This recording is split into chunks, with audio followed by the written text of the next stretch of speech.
el problema de hoy es la división de la economía. Lo que tú tienes que saber es que, digamos, más o menos en el siglo XIX, a mediados del siglo XIX, aparecen dos formas de presentar a la economía. La economía como ciencia tiene dos enfoques. El primer enfoque era el enfoque de Smith, que ya había nacido en el siglo XVIII, y que siempre venía acompañado de la palabra política. Economía, política. Cuando uno revisa, por ejemplo, algunos libros de los 70, de economía, dice economía política. Pero es un enfoque de la economía, es un enfoque de la economía donde le interesa más saber cómo están las personas en el momento de realizar las actividades productivas, o sea, las relaciones de producción. Eso me interesa mucho. Pero en el siglo XIX aparece otro enfoque por estudiar la economía que menciona de que tal vez es importante también saber que la economía no está relacionada a las clases sociales, sino en la economía lo importante es saber resolver el problema de la escasez. Eso que te mencioné la semana pasada, el problema de la escasez y todo ello. Y eso era, o bueno, eso fue un nuevo enfoque para la economía, basarse en que todo debe ser por solución de la escasez como problema. Para ellos, la economía debía ser una ciencia pura, una ciencia que busca leyes, una ciencia como la física o como la química. Este enfoque decía que la política estaba de más. La política no estaba dentro de la economía. Además, la política utiliza la economía a veces, en determinados casos. Por eso para este enfoque, la economía viene sola. Es un enfoque neoclásico. La otra tendencia, esta tendencia siguió, pero esta tendencia de la economía de enfoque neoclásico es la teoría que se maneja hoy en día. Es el enfoque que se maneja en estos días. En estos días se maneja el enfoque neoclásico. Si tú revisas algún libro de pre o universitario, no dice economía política. ¿Cómo dices? Economía, solito. Porque el enfoque que se trabaja es un poquito complicado cuál es el trabajo que hacen. Pero cuando nosotros hacemos esta teoría, que es la división de la economía, ¿de qué enfoque hablamos? ¿De economía sola o la economía política? No, la economía sola. Porque ese es el enfoque que se trabaja actualmente. No podría enseñarte economía política porque no es lo que se trabaja actualmente. Cuando uno sale de la realidad, el enfoque neoclásico, la economía así a secas, es lo que se trabaja. ¿Okay? Así que lo que vamos a hacer es economía pura, no economía política. Son dos enfoques. Lo que trabajamos acá es economía. Y esto lo que vamos a trabajar es economía. Porque no es lo mismo decir economía política a política económica. Parece que le han cambiado las palabras, pero es lo mismo, no es lo mismo. Ahorita vamos a trabajar política económica, pero no es economía política. Porque como ya te expliqué, economía política es un enfoque socialista de la economía que se puede trabajar, pero que hoy en día no está vigente. ¿Ok? Muy bien. Partiendo de ello, la economía tiene dos ramas. Mira, la economía positiva y la economía normativa. Creo que está claro, ¿no? La economía tiene dos posibilidades en su aspecto de desarrollo. La economía positiva y la economía normativa. No sé si te acuerdas que la economía tenía dos fines. Un fin teórico y un fin práctico. ¿No? Entonces yo siempre menciono de que el fin práctico está más ligado a la economía normativa y el fin teórico está más ligado a la economía positiva. Pero ambos son importantes. Recuerda que ambos son muy, muy importantes. Entonces, partiendo de esto, comenzaríamos dando una relación entre la economía positiva y la economía normativa. Esa relación. Yo te voy a plantear unas frases y tú más o menos vas a estar analizando de qué se trata cada una de estas partes de la economía. ¿Ya? Vamos a plantear una frase. La economía positiva es lo que es. Es lo que es. No tiene mucho sentido, parece. La economía normativa es lo que debería ser. Es lo que es lo que debería ser. Puedes encontrar alguna, digamos, primer análisis que puedes hacer entre esas dos frases y lo que los diferencia. Es lo que es lo que debería ser. Claro, el tiempo es la diferencia, ¿no? Presente, pero más que el tiempo, yo te diría, lo que debería ser no necesariamente es el futuro. Lo que debería ser no necesariamente es el futuro, sino más ahí a un plano subjetivo. Lo que es, bueno, esto es lo que es, ahí está, eso es lo que es. Lo que debería ser, según mi percepción, según lo que yo creo, debería ser. Allá, este le explica cómo son las cosas y este plantea cambios, modificaciones. Es lo que es, pero acá está lo que debería ser. ¿Ok? Más o menos. Muy bien. Con eso vamos a partir de ahora. La economía positiva es aquella que describe, explica, no, primero analiza y explica la realidad económica. Entonces, más o menos lo que te está diciendo es que la economía positiva observa lo que pasa en la interacción del día a día. Tú sabes cuál es el objeto de estudio de la economía, son las actividades económicas. Observa todo este desarrollo del hombre y comienza a, primero, describir. Después analiza causas, consecuencias, características y comienza a explicarlas. ¿A través de qué? A través de leyes, teorías, fórmulas, modelos. Eso es lo que es. O sea, se basa en el plano teórico. Observar, explicar. Observar y explicar. Ahora, hacemos una comparación con ello. ¿Qué es la economía normativa? Es aquella que plantea cambios o modificaciones a la realidad económica. A la realidad económica. Acá dice, es aquella que plantea cambios o modificaciones a la realidad económica. O sea, mientras uno se queda en el plano teórico, como te decía acá, queda en el plano teórico, científico, este de acá va al plano especulativo, a decir qué podría ser, qué podría mejorar, qué podría cambiar. Entonces, mira, si tú lees en una premisa en algún boletín o algún simulacro y te menciona, aquel congresista mencionó que para eliminar la pobreza se necesita elevar el salario mínimo. ¿Esta proposición es de tipo positivo o normativo? Normativo, porque está planteando un cambio, está planteando una modificación a la realidad. Otra cosa que te digo, la teoría menciona de que a mayores precios la cantidad demandada de un producto disminuye. Eso es positivo, porque básicamente te está mencionando cómo funciona la realidad a través de la famosa ley de la demanda. Entonces te das cuenta del cambio de enfoque. El enfoque positivo es un enfoque explicativo, un enfoque teórico de la realidad. El enfoque normativo es un enfoque de trabajo práctico, de cambios, de modificaciones. ¿Sí? Cuando alguien quiere reducir la pobreza, está planteando un cambio. Es un enfoque normativo. Cuando alguien solo se dispone a explicar y a recitar tal cuales son las cosas, es de enfoque positivo. Entonces yo siempre menciono, esto de acá, la economía positiva, es de carácter objetivo. ¿Por qué es de carácter objetivo? Es de carácter objetivo porque aquí no hay juicios de valor. No hay juicios de valor. Profe, ¿y qué es un juicio de valor? ¿Te acuerdas qué es un juicio de valor? ¿No? Más o menos un poquito. Un juicio de valor es una opinión.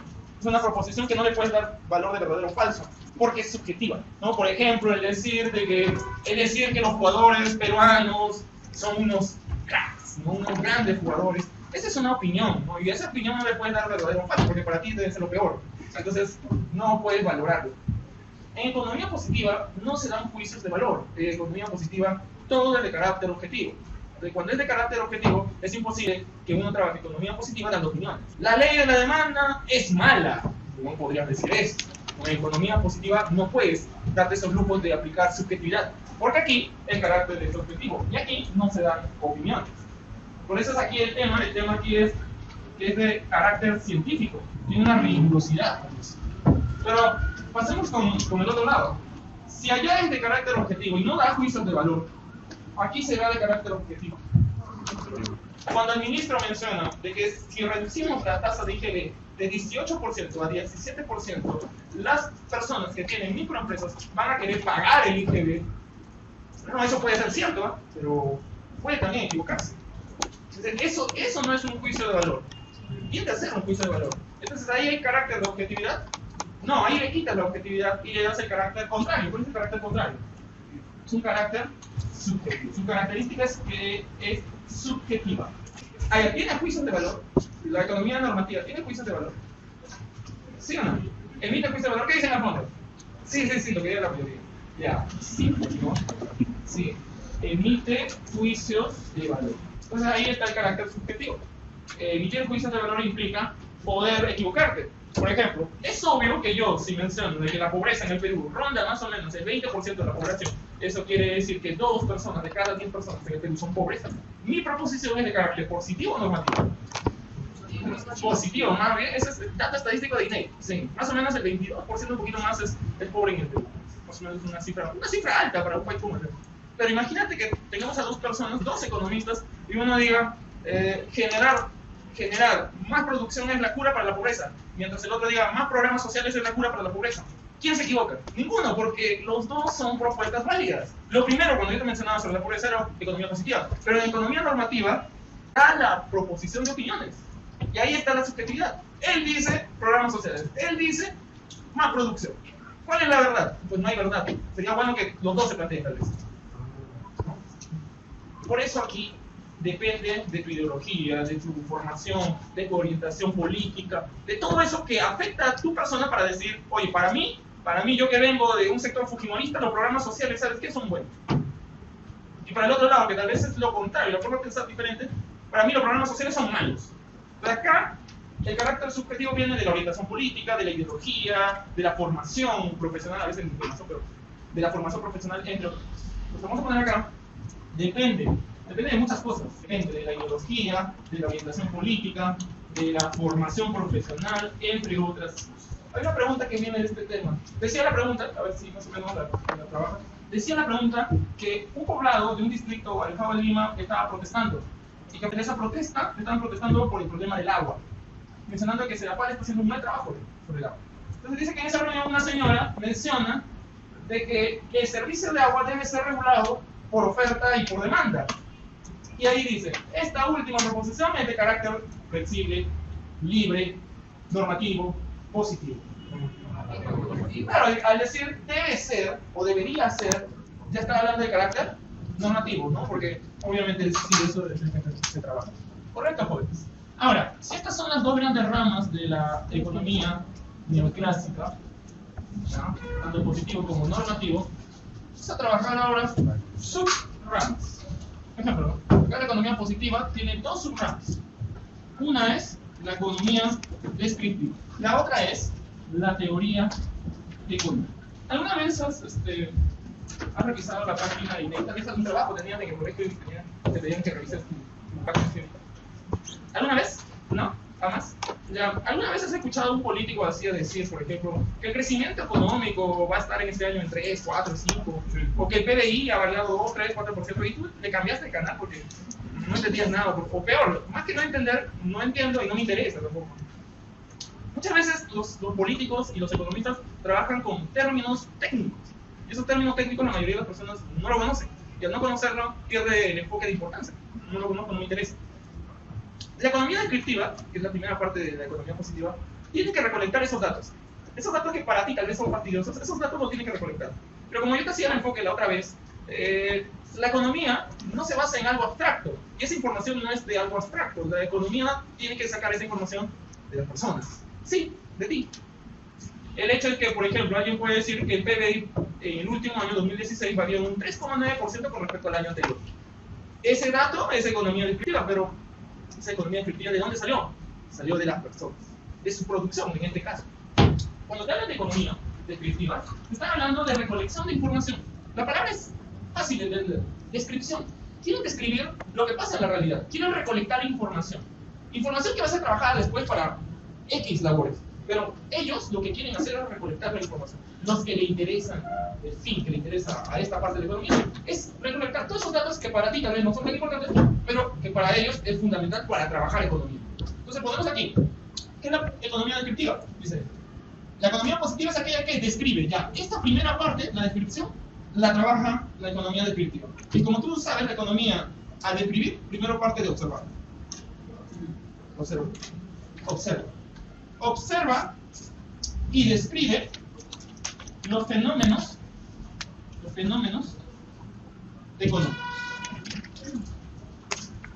Profe, usted menciona de que la economía en la rama descriptiva observa y describe los fenómenos económicos, pero ¿qué es un fenómeno económico? Entonces tú tenlo en cuenta muy claro que un fenómeno económico es un cambio en la realidad económica, una variante en lo que generalmente funciona bien, ¿no? Por ejemplo, trabajemos, ¿no? Si la realidad económica es esta y sufre cambios, esos cambios le llamaríamos fenómeno. Que los precios suban es un cambio.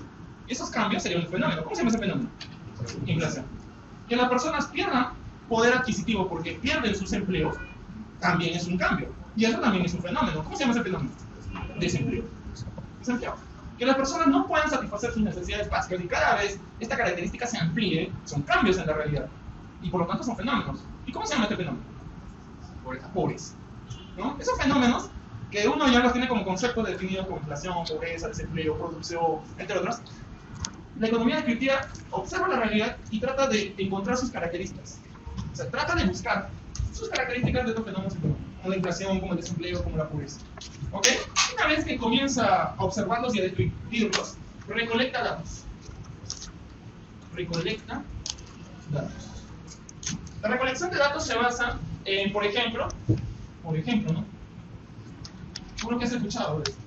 INEI lo trabaja muchísimo. INEI va a tu casa y te pregunta, ¿cuántos hijos tienes? ¿Cuánto ganas? ¿En qué condiciones vives? ¿Cuántas personas viven en tu casa? Un montón de cosas. ¿Cómo se llama esta actividad? ¿Encuesta? No, la encuesta. No, pero la encuesta es el acto en sí. Todo el proceso se llama censo. INEI, por ejemplo, podríamos decir que hace esto entonces, la economía descriptiva, recolecta datos. Una vez que recolecta datos, hace uso de las estadísticas. Claro, las estadísticas me ayudan a ordenar la información. Porque, mira, INEI puede recolectar todo lo que produce el Perú. El Perú produce bienes y servicios como tú sabes. Pero ¿de qué me sirve esto si no lo puedo, por ejemplo, comparar con lo que producíamos el año pasado? Entonces, lo que hace INE es, por ejemplo, recolectarlo y después organizarlo estadísticamente. Y te dice, por ejemplo, el año pasado crecimos 2,4%. Este año crecimos un 3,7%. Ya estoy organizándolo. ¿Pero cómo lo organizo? Con el uso de estadísticas. ¿No? Tengo mis barritas, tengo un cuadro de orientación y listo. Y después viene un profesor Marcos y te lo plantea preguntas. ¿No? Eso también pasa. Entonces, muchas veces economía está ligada a las estadísticas. Porque en economía descriptiva tanta información se tiene que organizar en estadísticas. ¿Sí? Se tiene que organizar en estadísticas. ¿Ok? Podemos decir que esta información que recolectada en las encuestas, que utilizada y organizada en estadísticas, va a servir para trabajar lo demás. Así que yo le digo, es como el insumo o la materia prima para el desarrollo de la teoría económica. ¿Ok? ¿Quiénes pueden hacer esto en el Perú? ¿Quién hace economía descriptiva en el Perú? ¿Quién recolecta información en el Perú? De forma oficial, siempre lo hace INEI. Ya decirte que es INEI, tú ya lo sabes, ¿cierto? ¿Qué es INEI? Institución Nacional de Estadística Informática. Estadísticas y Tecnológica, ¿cierto? Este ente lo hace de manera oficial, pero hay otras organizaciones del Estado que también hacen economía descriptiva. ¿Quién? Por ejemplo, ¿qué significa? También lo hace el Ministerio de Economía y Finanzas. Ellos también lo hacen. O sea, no es su trabajo, pero a veces con recursos propios también pueden recolectar informes. Entonces, un ejemplo de economía descriptiva, ya que vamos a trabajar aquí. Un ejemplo, podríamos decir que en el 2016 el Perú creció un 3,9% con respecto al año pasado. ¿Pero qué creció? No se entiende. De ahí viene el término crecimiento económico. ¿Qué es el crecimiento económico? El crecimiento económico es que cada año estamos produciendo más. ¿Más qué? Más bienes y servicios. Pero claro, una persona que escucha la frase, ¿no? El Perú en el 2016 creció un 3,9%, no entiende nada. ¿Qué significa eso? Además, lo que hace INEI hace un montón de información en cuadros, en tablas, en Excel. Tú lo puedes revisar en su página www.inei.gov.p. Puedes ingresar a su página y descargar toda esa información. Pero no te sirve de nada porque no está explicada. No hay interpretación a eso. Pero, por ejemplo, un editor de sector economía de un diario conocido viene, agarra esa información, la interpreta y publica un artículo. Y tú vienes, ves en el comercio ese artículo de, digamos, media página y bueno, lo lees y te enteras. Porque él ya ha traducido la información para que tú puedas entender. Bueno, si es que lo leyeron. La verdad que no lo leemos. La economía descriptiva no le interesa explicar. A la economía descriptiva le interesa dar el dato, porque ellos no explican. Profe, entonces, ¿para qué me sirve esto? Me sirve solo para conseguir el dato, para conseguir la información. El que te lo va a explicar, ese ya no está haciendo economía descriptiva. Cuando yo te decía, un reportero viene, agarra la información y te redacta un artículo y te lo está explicando, él ya no está haciendo economía descriptiva. Porque agarró la información que le dio INEI, que era economía descriptiva, y lo está transformando en una explicación. Eso ya es teoría. Ya está pasando de cambio, transformación. Estás transformando. Eso es lo que quiero que entiendas. Si yo recolecto información en economía descriptiva, profe, en economía descriptiva explicas, traduces, quieres hablar de las causas, las consecuencias, no. No hay diferencia. Acá te dice que Perú creció un 3,9%. La teoría económica te dice, ¿qué es PBI? Te dice, ¿cuáles son las causas del crecimiento de un país? Te dice, ¿cuál es la consecuencia de que un país crezca poco? Y hasta podría, con información, proyectarte cuánto va a crecer el Perú este año. Porque ya lo está haciendo, ya está explicando, ya está haciendo información, está haciendo conocimiento. La información se transforma en conocimiento teórico, en conocimiento científico. ¿No? Es diferente. Cuando hablamos de la economía teórica o la teoría económica, decimos que aquí ellos analizan y explican los fenómenos, económicos. O sea, es un doble trabajo, ¿no? Mientras que acá describe la economía descriptiva, la otra parte analiza y la otra parte explica. Entonces, con esta información yo puedo plantear, por ejemplo, leyes, puedo explicar teorías, puedo fabricar modelos económicos. ¿Sí? Lo puedo hacer. Ellos crean conocimiento científico. Entonces, ¿a través de qué, profe? A través de leyes, teorías, eso es lo que hacen. Pero una diferencia, sí, plausible, que podemos mencionar, es que mientras acá me dicen datos, acá me lo están explicando. Entonces, si te dicen la ley de la demanda, ¿en dónde la encontrarías? ¿En la economía descriptiva o en la teoría económica? La teoría económica, pues ya es un conocimiento ordenado que se trabajó hace mucho tiempo y que lo desarrollaron acá. Porque ellos analizan y explican el fenómeno, por ejemplo, del consumidor, el comportamiento del consumidor. Eso sería demanda. ¿Te acuerdas del fin teórico de la economía? ¿Cuál es el fin teórico de la economía? Crear leyes, teorías, modelos. De crear conocimiento científico sobre la realidad económica. Eso era el fin teórico. ¿Quién es el fin teórico de la economía? Aunque suena redundante, el fin teórico lo hace la teoría económica. No suena redundante, ¿no? Pero la subrama llamada teoría económica es la que hace todo el conocimiento económico plausible, científico, desarrollado, ¿no? Entonces, ellos son los que cumplen con el fin teórico. No con el fin práctico, es con el fin teórico. ¿Verdad? Muy bien. Ahora, tú para que trabajes teoría económica, tú lo tienes que trabajar en base a dos enfoques. ¿Sí? La teoría económica no se puede trabajar simplemente haciendo, ok, me dio la gana de hacer una ley hoy y la voy a hacer. Ya, listo, la voy a trabajar así. No es así, no es tan fácil como decir, quiero hacer conocimiento. La teoría económica se trabaja en base a dos leyes, a dos formas de enfocar el trabajo.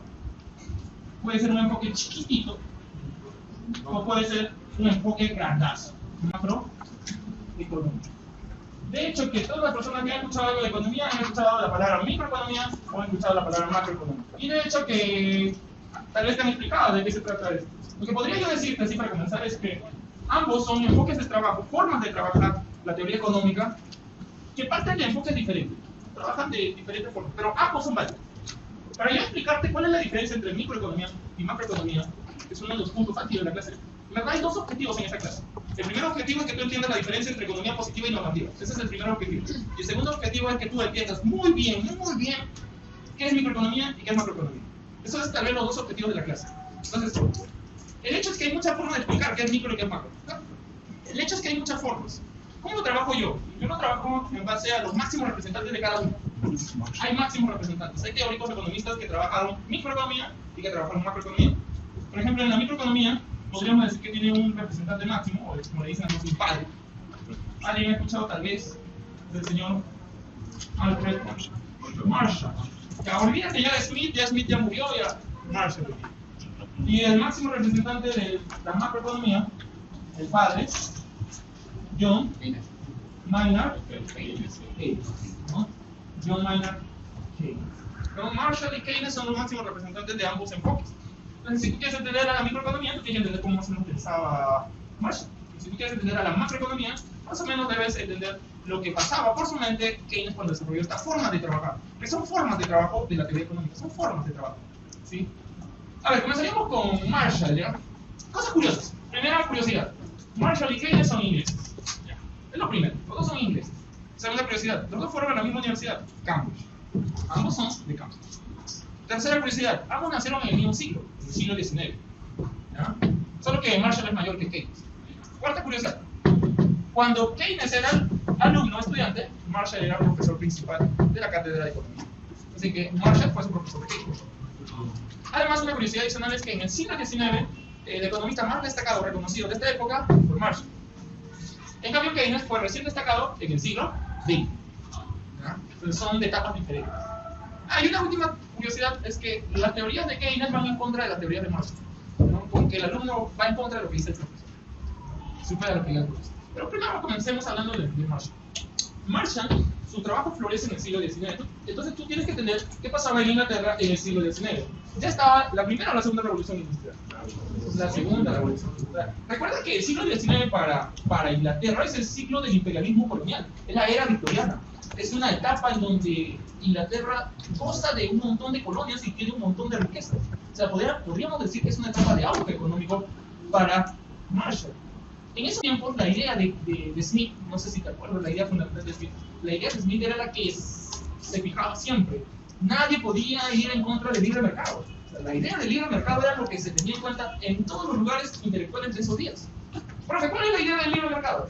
La idea del libre mercado era de que si tú quieres conseguir algún producto, necesitas ir al mercado, porque en el mercado intelectual la oferta y la demanda y tú ahí puedes conseguir todo lo que tú deseas. El capitalismo se basaba en el mercado.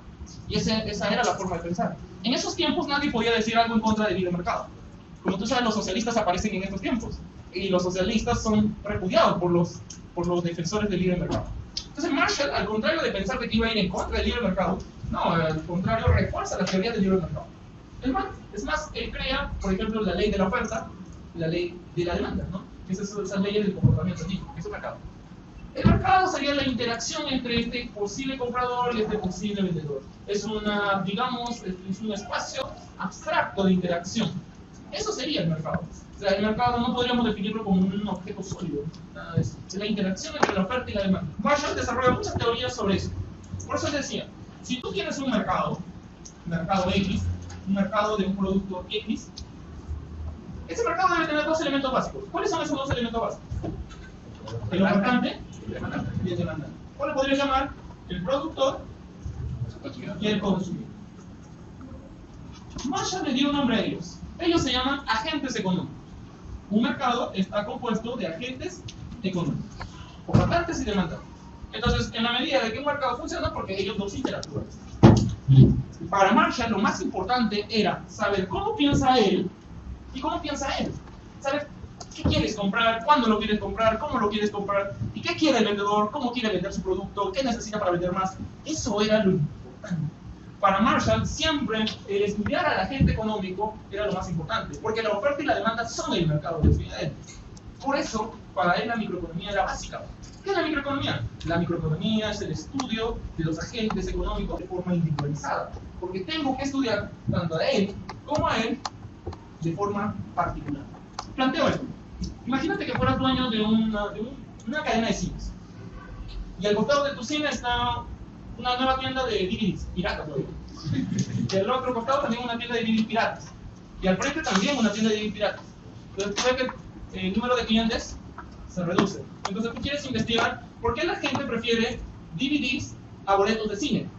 Y comienzas a preguntar a las personas que pasan cerca a tu cine, porque son las personas que pueden consumir tu producto. Entonces, si tú fueras una de esas personas que pasan cerca al cine, ¿qué responderías? ¿Por qué eliges DVDs piratas o DVDs sencilla y no el servicio? Puede ser el precio, que tal vez puede venderlo también un poco más barato. Pero ya, digamos el precio. Solo el precio. Esa es comodidad, ¿cierto? Es una facultad de poder verlo en tu casa, con tu familia, con tus amigos, con tu enamorada, con tu enamorado, con tu enamorado, lo que sea. O sea, tú puedes verlo. Además la comodidad, ¿no? Porque en un cine estás en una butaca y sentado, tal vez con pulgas, no sé, y en tu casa estás en tu casa. La comodidad y el confort es diferente. Entonces, si tú fueras el dueño del cine, tú estás haciendo un trabajo muy particularizado. Lo que tú estás haciendo es pensar e investigar cómo se supone toman decisiones mis consumidores. Y eso es un estudio pequeño, es un estudio microeconómico. Porque los estudios microeconómicos son estudios particularizados de oferta y demanda. Y claro, el precio que los determina. Son estudios muy pequeños. ¿Ya? Entonces vamos a poner acá, estudia de forma individualizada a los agentes económicos. Estudia de forma individualizada a los agentes económicos. Como tú sabes, ya mencionan de que hay dos agentes económicos que son la oferta y la demanda. Por eso que aquí menciona la teoría del consumidor, o sea, la demanda, la teoría del consumidor, y la teoría del productor. ¿Dónde trabajan el consumidor y el productor? ¿Dónde interactúan? En el mercado. Podríamos decir que también la teoría del mercado está aquí. Y en el mercado, recuerda, entre oferta y demanda se formulan los precios. Entonces, básicamente, son los trabajos de microeconomía. Los trabajos de microeconomía son trabajos en enfoque muy pequeño. Si viniera aquí el dueño de una empresa que hace polos juveniles, ¿en quién se enfocaría así, a estudiar? ¿En mí? No, yo ya pasé esa edad. Por poquito, pero ya pasé esa edad. Entonces, a mí, bueno, yo no soy parte de su estudio. Su estudio es muy específico. Su estudio es para los adolescentes, tal vez de 14 a 18 años. Quiere saber qué piensan estos señores, quiere saber qué les gusta, qué los motiva a comprar. Es un estudio micro. ¿Ok? Un estudio micro. Los estudios micro son orientados a pequeños actores, ¿sí? Consumidores, productores, pequeños. Ahora, si eso es microeconomía, ¿cómo trabaja la macroeconomía? ¿No? Entonces, para entender a la macroeconomía tú tienes que entender a Keynes. ¿Cómo pensaba Keynes? Pero para entender a Keynes, tú tienes que entender el contexto. Como te decía, Keynes florece en el siglo XIX, su trabajo se desarrolla en el siglo XIX, se aplica en el siglo XIX, se formula. No. Él se forma en Cambridge, pero ya a inicios del siglo XX. Y sus trabajos van a estar, digamos, muy reconocidos en las décadas de los 30 y 40, o sea, mucho después. Keynes vive en la etapa de la recesión. Keynes vive en la etapa de la Gran Depresión. Recuerda que en 1929, en Nueva York, la bolsa de valores Wall Street, el índice de valores cae, se desploma, el famoso jueves negro, ¿no? Después viene el crack, ¿no? El crack del 29, el jueves negro, el viernes negro, el martes negro, el jueves todo negro. Así que varios días pues, de caída del índice de bolsa. Y al final, la bolsa hizo que quiebren bancos. Uno de ellos, por ejemplo, el JP Morgan Chase, que era un banco enorme que invertía en un montón de empresas. Las empresas quebraban, personas desempleadas, sin empleo no tienen salario y sin salario no tienen que comprar, hacía que otras empresas quiebren y así el país de Estados Unidos entraba en la bancarrota, en la crisis, ¿no? Sería bueno que se recupere fácilmente, no, le demoró un montón de tiempo recuperarse. Y sería muy bueno que solo hubiese sido Estados Unidos, pero Estados Unidos era una potencia. Y Estados Unidos afectó en esa crisis a Alemania, a Francia, a Inglaterra. Ojo, Inglaterra, ahí estaba Keynes. Entonces, frente a eso, la década de los 30 fue una década triste, una década de pobreza, una década de poca producción. Y entonces cuando Keynes desarrolla sus teorías, a Keynes le preguntan, ¿y cuál es la causa de la crisis? ¿Quién fue el causante de la crisis? Y él responde, ¿no? El que causa la crisis es el sistema, porque el sistema dejó que todo sea oferta y demanda. El sistema dejó que haya libre mercado. Qué bonito el libre mercado, pero ¿quién lo regula él? ¿Quién regula el consumidor? ¿Quién regula el gran empresario? Nadie. Nadie lo regula porque en esos días la idea del libre mercado era lo que dominaba. Si tú querías regular a las empresas, ibas en contra de la idea del libre mercado. Te cuento algo. En la década de los 20, el gobierno de los Estados Unidos quiso intervenir en la bolsa de valores. ¿Qué le dijeron a los en esos tiempos técnicos? No se puede, porque el libre mercado es increíble. El mercado nunca va a entrar en crisis. Y si entra en crisis, pues se va a recuperar solito. No debe haber intervención. Entonces Keynes decía que esa forma de pensar es la que hizo que haya crisis. Y para que no exista crisis, para que se recupere la economía, debe existir un tercer agente que sea suficientemente fuerte para controlar al productor, para controlar al consumidor y para incentivarlos, para motivarlos, para dirigir la economía. Ese tercer agente económico debe ser tan fuerte como la demanda o como la oferta. ¿Quién es ese tercer agente económico? ¿Quién va a ser este tercer agente económico que debe ser alguien muy importante? El Estado. Entonces, partiendo de eso, Keynes decide que la economía debe tener intervención e influencia del Estado. Una economía que reciba una orientación del Estado, una economía de Estado, decía él. Pero al Estado no le interesa saber cómo piensa el consumidor de polos juveniles, ni al Estado le interesa qué piensa el consumidor de boletos de cine de una localidad.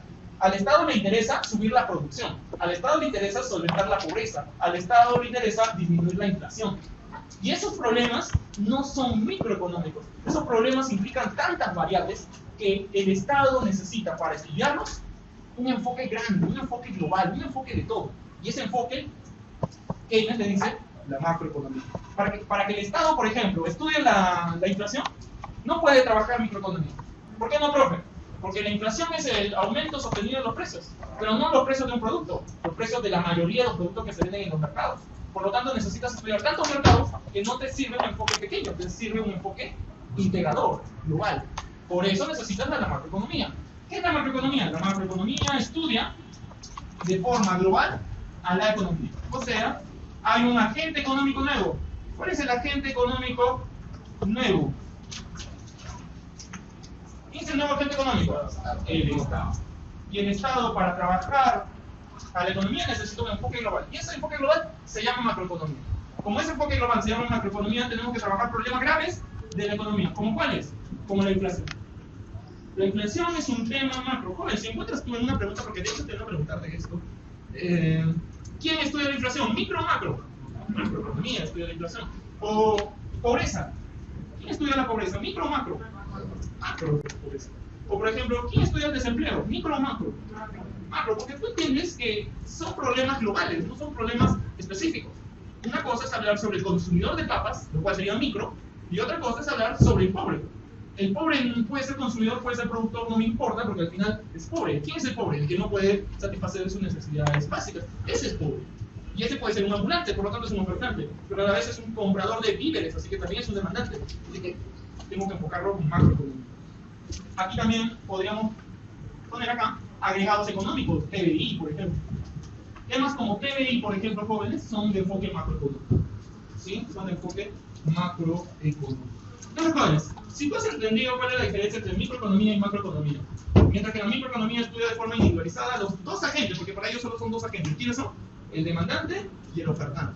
Mientras que la macroeconomía trabaja de forma global. Por lo tanto, para ellos, el Estado es un tercer agente económico.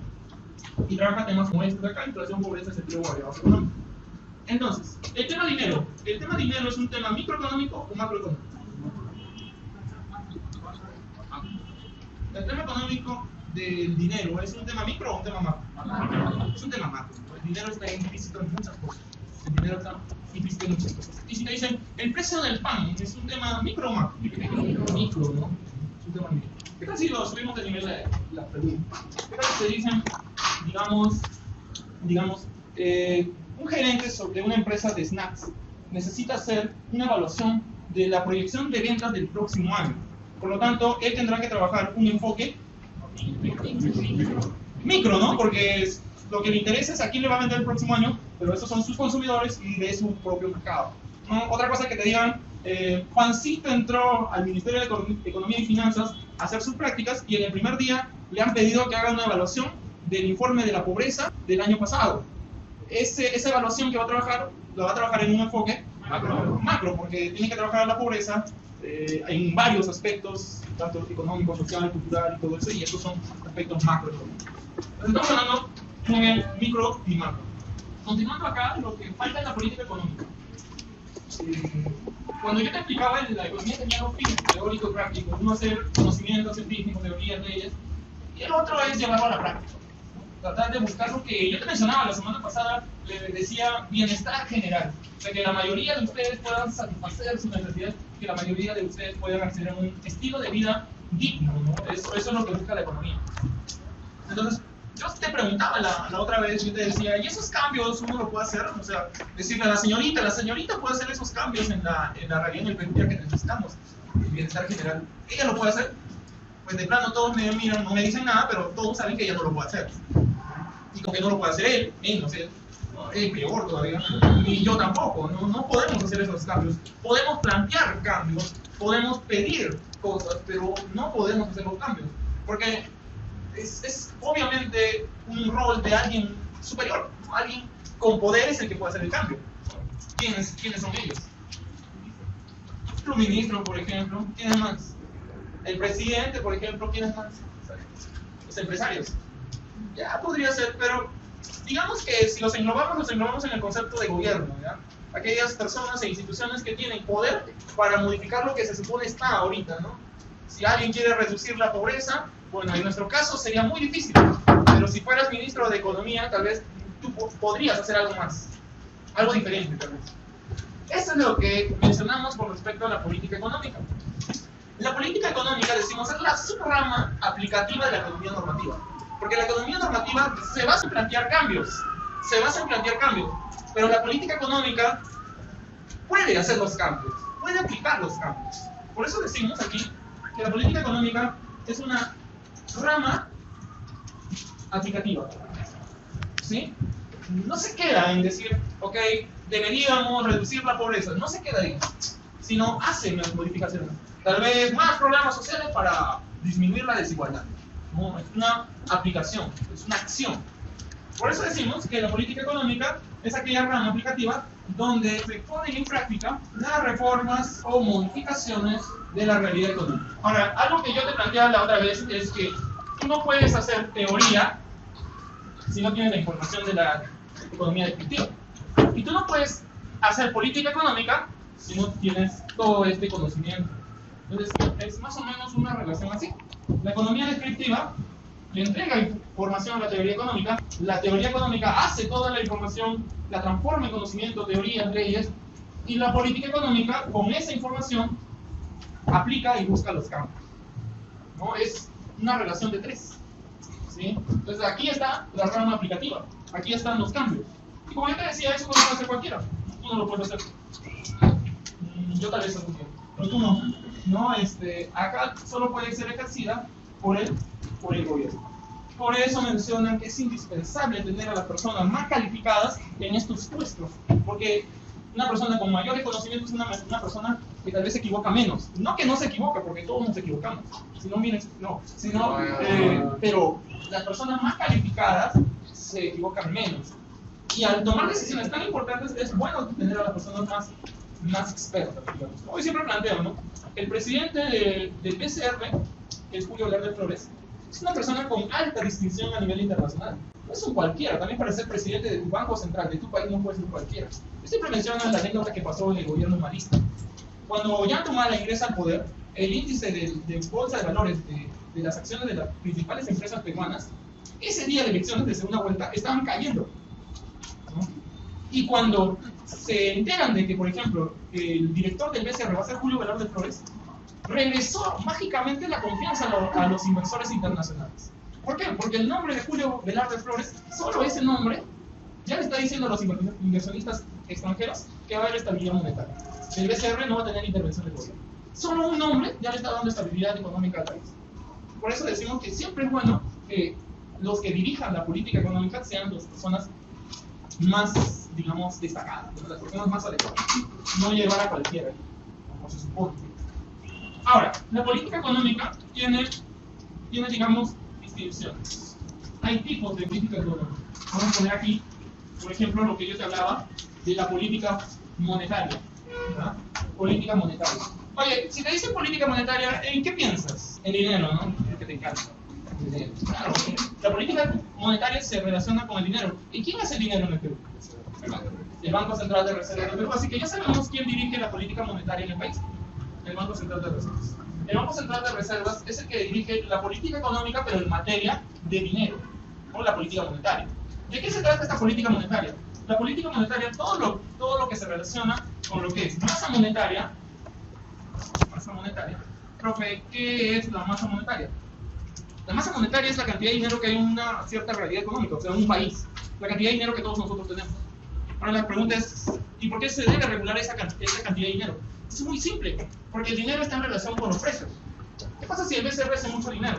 El BCR hace mucho dinero, la gente compra más y los precios suben. ¿Cómo se llama cuando los precios suben? Inflación. Listo, genera inflación. Gobierno de la inversión. Contrario, no hace dinero, escasez de dinero, la gente compra menos, hambruna y todo eso, pero los precios suben o bajan. Va, por no hacer dinero, pero claro, la gente se muere de hambre. Entonces cuando decimos que la política monetaria está destinado, más allá de la masa monetaria, está destinado a la estabilidad, o lo que digo también es regular la inflación. Hay muchos instrumentos que tiene el BCR para regular la inflación, porque al final eso es lo que quiere, que nuestro nivel de precios ni sea el más alto posible ni el más bajo posible, que tiende a ser moderado, que tiende a ser un nivel estable y que no tenga fluctuaciones.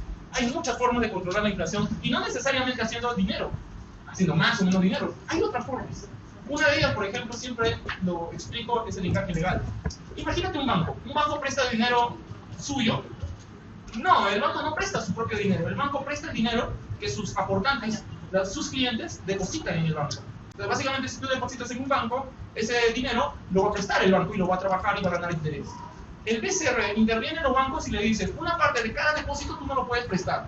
O sea, una parte, un porcentaje de cada depósito que el cliente ingresa a tu banco, tú déjalo en la bóveda, no lo puedes prestar. ¿Cómo le llamo a eso? Encaje legal.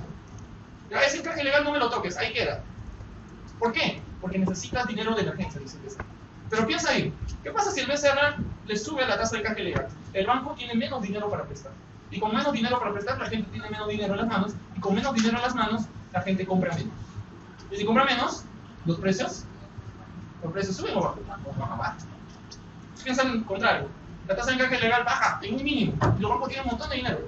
Los bancos prestan un montón. La gente tiene más dinero. Y con más dinero la gente compra más. Si compran más, los precios suben. ¿Cómo es así que el BCR indirectamente está interviniendo en la regulación de los precios? Porque eso es lo que quiere hacer. Cuando te hablan de política monetaria, básicamente es para regular la inflación a través del dinero y otros mecanismos más. ¿Ok? Pero generalmente es por el dinero. Eso es en política monetaria. ¿Quién hace la política monetaria? ¿Quién toma esas decisiones? El BCR. Otro. Si no es política monetaria, puedes encontrar también política fiscal. Bueno, la política fiscal viene del fisco. Y el fisco fiscal viene del Estado en lo que es ingresos y gastos. Yo siempre digo, cuando escuchas fiscal, o tiene que ver con gastos, con obras públicas, o tiene que ver con ingresos, tiene que ver con cobro de impuestos, con salario, pago de salarios, entre otras cosas. Ingresos o gastos, siempre en el gobierno. Entonces, cuando te digo qué es política fiscal, es todo ámbito de cambio en lo que tiene que ver con ingresos y gastos del Estado. ¿ya? Toda reforma o modificación que tenga que ver con ingresos o gastos del Estado. La pregunta es, ¿y quién hace este trabajo de regular los ingresos y los gastos del Estado? ¿Quién te desarrolla el presupuesto público? No, la Contraloría es un órgano de control, básicamente. El Ministerio de Economía y Finanzas. Es tanto así que cuando preguntan, oye, ¿cuánto nos va a costar la reconstrucción de Piura? ¿A quién le preguntan? No le dicen a la ministra de Mujeres, ¿cuánto va a costar la reconstrucción de Piura? Porque no es su trabajo. ¿A quién le preguntan? Al ministro de Economía. Ese me tiene que decir cuánto me va a costar la reconstrucción de Piura, porque él tiene ese trabajo. Porque el trabajo de argumentar los ingresos y gastos del Estado, política fiscal, es del Ministerio de Economía y Finanzas. Pero cuando tú encuentres temas, por ejemplo, de sistema tributario, cobro de impuestos, por ejemplo, hay política fiscal. O si tú encuentras temas como obras públicas, también en política fiscal. O si tú encuentras temas de salarios, ¿no? Salarios, por ejemplo, aumentar los salarios, tal vez es política fiscal, ¿sí? Tenerlo en cuenta, tenerlo en cuenta. Ahora, por último, aquí abajito hay otra política más. Una política no tan usada por el Estado, pero también es importante, la política comercial. A ver, cuando te hablan de política comercial, lo que te están hablando es cómo el Estado está interviniendo en lo que es el sector exportaciones e importaciones, o sea, el sector externo del país. Y es que el país, como tú sabes, tiene y maneja ambos sectores, sector interno y sector externo. En el sector externo, lo que necesitamos saber es cómo nos va en nuestras exportaciones de bienes y servicios y cómo nos va en las importaciones de bienes y servicios. Profe, ¿qué es una exportación? Una exportación es la venta de un producto al exterior, ¿sí? Vender afuera. En cambio, una importación es comprar un producto de afuera que ingresa al país, por aduanas, legalmente, por aduanas. Entonces, política comercial es lo que tenga que ver con exportar e importar. Tratar de impulsar nuestras exportaciones, vender cada vez más, y tratar de regular, y hasta por qué no decir, depende de la orientación, reducir nuestras importaciones, depender menos de afuera. ¿Quién maneja la política comercial en el país? El MINCETUR. De hecho que sí has escuchado el MINCETUR.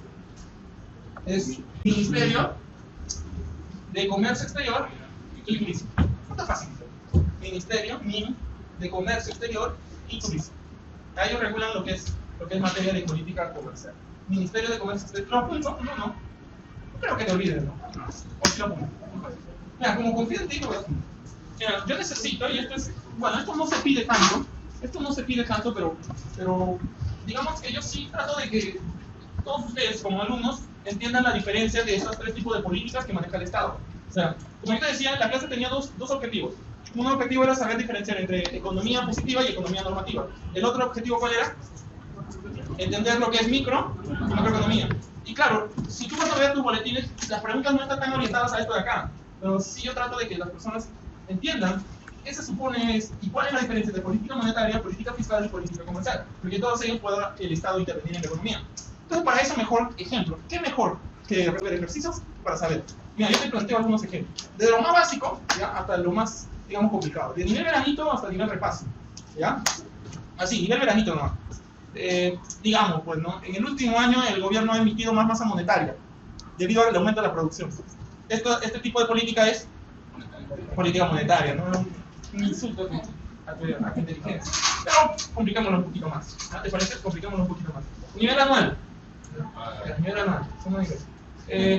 Digamos, ya hace 20 años que el gobierno está subsidiando, está apoyando a agroproductores de ciertos elementos que, según el Estado, piensa y ya se está haciendo vendiendo en diferentes países del mundo.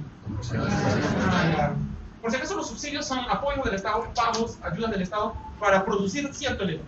¿Okay? Ya, ese es nivel anual. ¿Complicamos más? Nivel semestral. Ya. Digamos que en la última campaña del señor PPK, él prometió, entre otras cosas, aumentar la producción de las MIPES, de la micro y pequeña empresa.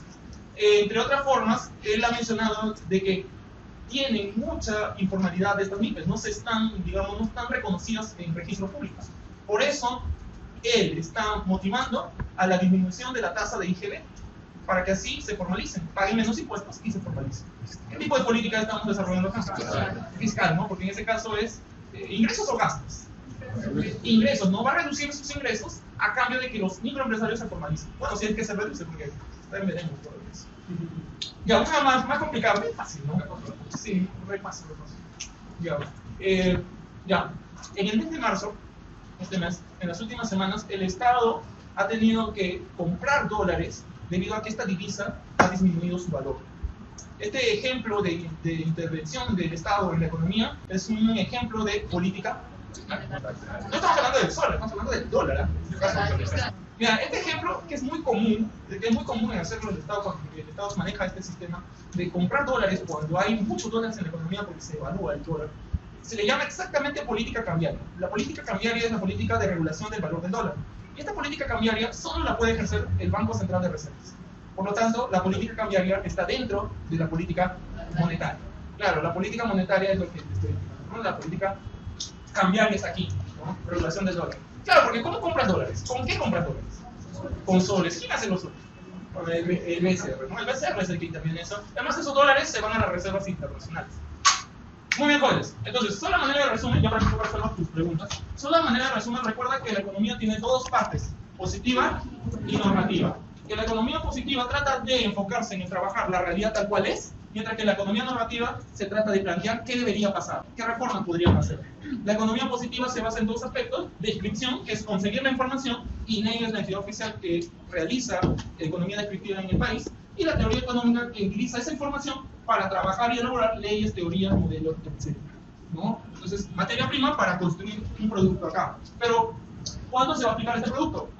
En las políticas económicas. Con ayuda de la teoría, las personas que tienen el poder político pueden intervenir en la realidad haciendo reformas, cambios, modificaciones de la economía. Pero esto solo es ejercido por el gobierno. Las políticas económicas pueden ser en materia monetaria, materia fiscal, materia comercial. ¿Sí? Muy bien, Jorge. No duda, pero sí tiene la confusión. Es ¿por qué yo hice las flechas si se supone que esta parte de acá no tiene nada que ver con esta parte de acá? ¿No? Se supone que la política económica es parte de la economía normativa, ¿no? Se supone. ¿No? ¿Por qué entonces, profe, estas flechas, ¿no? ¿Por qué lo relaciona? Porque es un trabajo teórico-práctico, pues. Es un trabajo teórico-práctico. Acá hago la teoría, pero acá la aplico. No, la aplico, la llevo a la realidad. No te olvides que la política económica es parte de la normativa, sí, pero se relaciona. Tú vas a encontrar algunos libros en donde no hablan de positivo o normativo, lo hablan como enfoques así, chiquito nada más, y lo que te dicen es la economía tiene tres partes: descripción, hacer la teoría y llevarlo a la práctica. Tienen también esa forma de trabajo. Entonces, recuérdalo. Organizacionalmente, la economía normativa tiene como parte aplicativa la política económica. Pero, digamos, funcionalmente, tú trabajas de economía descriptiva, teoría y política económica. Uno es lo que te podría hacer. Ok.